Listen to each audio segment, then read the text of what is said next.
Hey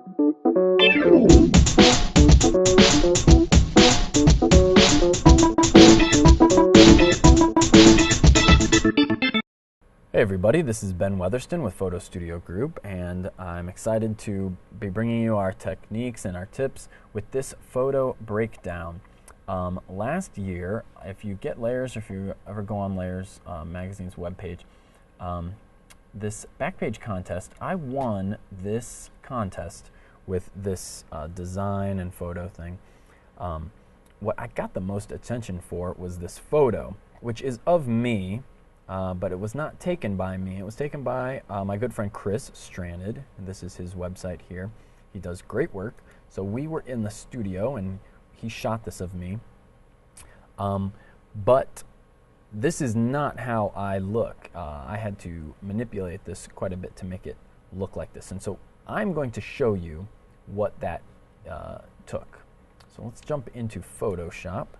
And here it is. This is the original photo that Chris took of me. And really, there was not a lot involved. There's only a few layers here, and I will show you exactly what it took to switch it over. So the first thing you might notice that sets this apart from a lot of retouching jobs is there's no healing. None of these layers is about the image being healed of defects. And I didn't do that to the background image. And so I will show you, I wanted to keep all of my gloriously humiliating details in my bloodshot eyes and my huge eyebrows and whatever that is and that. My ears are kind of red and a lot of nose pores and that's sexy. All those hairs down on my neck because I don't like to shave. So we thought we'd start this off on a very humble note. So no healing going on here. But the first and probably the most important feature of this retouching is this layer right here, the dodge and burn layer. And if you've never done this, it's a great technique. I encourage everyone to try it. It can easily be overdone, and so that's why some people try it and fail and then give up. But the technique is just this. You create a new layer, and if you shift backspace to fill, I use a 50% gray that I change the overlay mode, I change the blend mode to overlay or soft light or hard light or whatever. And then as you brush, if you brush with black, it gets darker and higher contrast and more saturated. And if you switch over to white, it gets lighter, higher contrast, and more saturated. And then what you do is you adjust your opacity, and you can start to see that it could be very useful if it's used correctly. So let me show you just how it is used correctly. To achieve my effect, I went like that. This is off, on, off, on. And so if we look at what the map actually looks like, you'll see there are some very soft brushes, some very hard brushes, and varying levels of tone. Now, there's two schools of thought about this, and I use both. One is you should have a separate layer for every single dodge and or burn that you do. So on some landscapes, I will have like a dodge, sky, burn, sky, dodge, grass, burn, grass. You can have a bunch of them, and that way you're not locked into anything. What I did with this is use a different technique where you do one brush stroke, and I will show you what that looks like.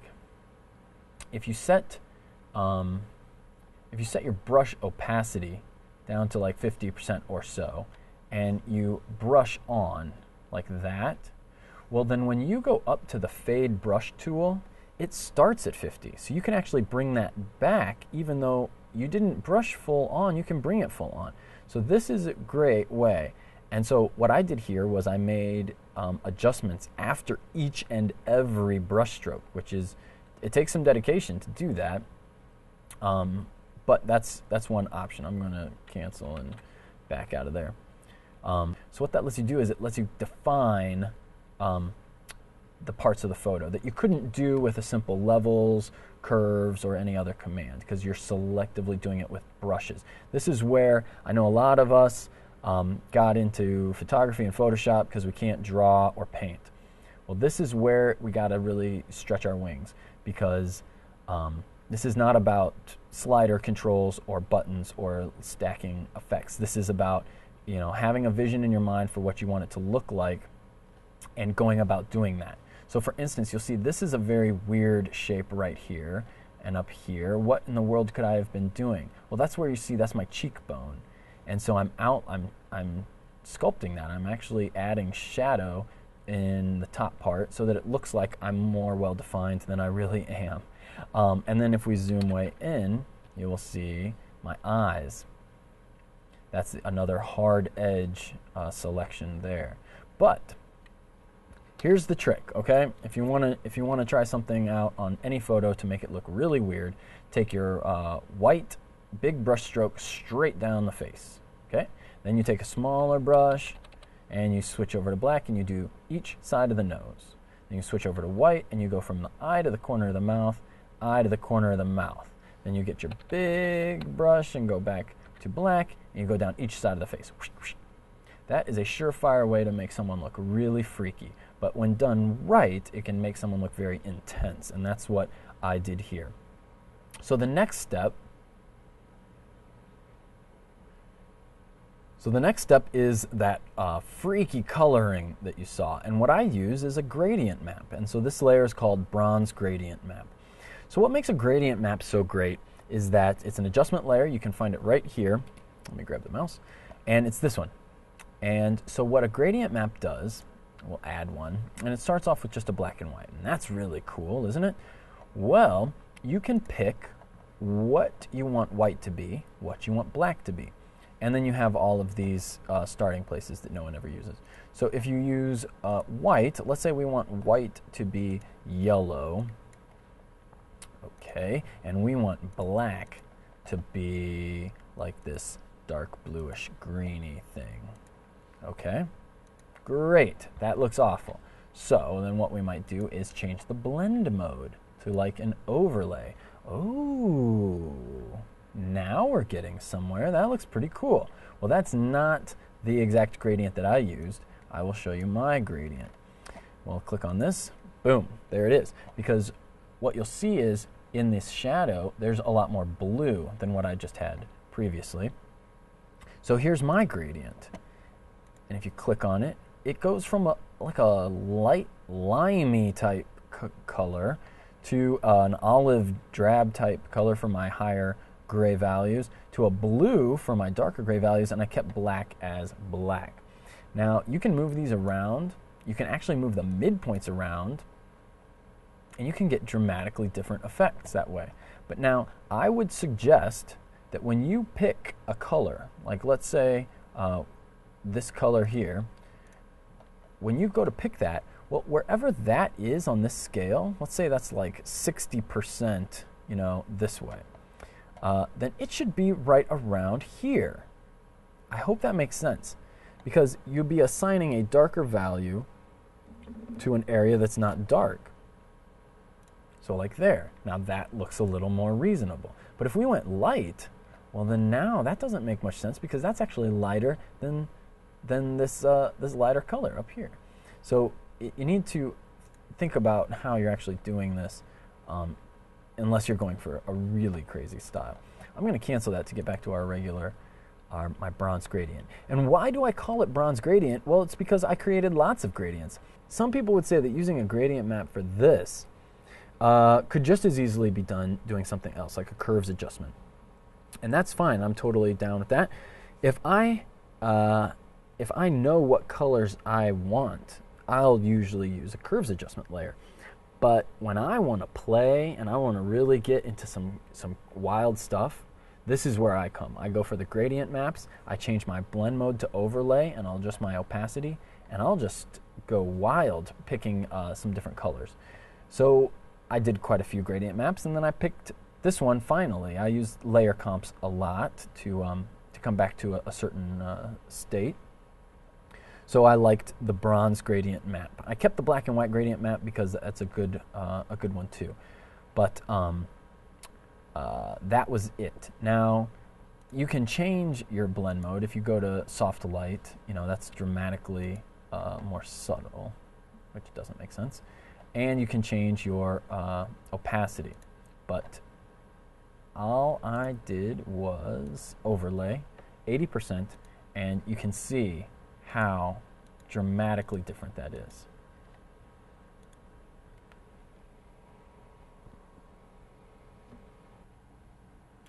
And last but not least, I do two more little adjustments.